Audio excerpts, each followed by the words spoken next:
Sempat viral hidup di kolong jembatan, kini Yusuf ditangkap polisi karena tipu keluarga. Ahmad Yusuf Afandi dan putrinya, Zafa, sempat mengguncang hati publik Indonesia.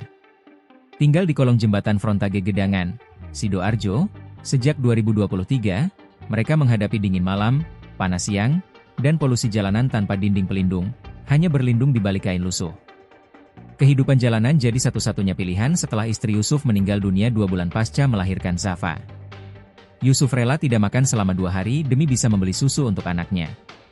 Ungkapan tulus ini ia sampaikan saat diwawancarai, dengan suara lirih penuh harap.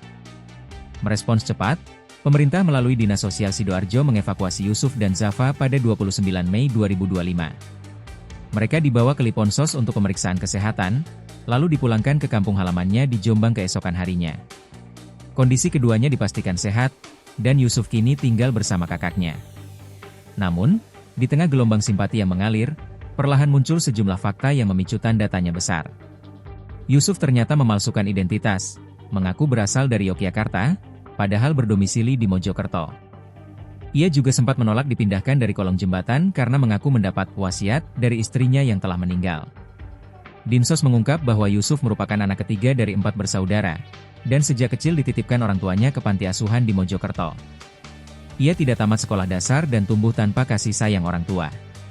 Ibunya merantau hingga meninggal dunia, sementara ayahnya pergi entah kemana. Namun tak berselang lama setelah kepulangannya ke Jombang, Yusuf kembali menjadi sorotan, kali ini bukan karena perjuangan, melainkan karena kasus pidana. Pada Rabu malam, 9 Juli 2025, Yusuf dilaporkan telah membawa kabur sepeda motor milik pamannya, Munir, yang juga merupakan perangkat desa Seketi, Jombang. Ia berdalih akan mengambil uang ke daerah Curah Malang, dan tak hanya membawa motor, Yusuf juga mengajak anaknya yang masih balita dalam perjalanan. Faktanya, sepeda motor itu dijual melalui media sosial seharga Rp700.000. Hasil penjualan digunakan untuk keperluan pribadi. Beberapa hari kemudian, Yusuf kembali bertemu keluarganya dan menjual ponsel milik pamannya saat pertemuan tersebut.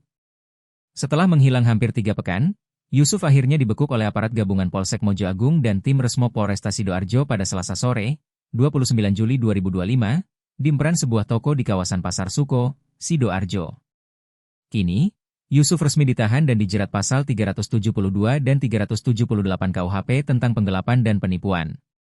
Ia terancam hukuman penjara hingga 5 tahun.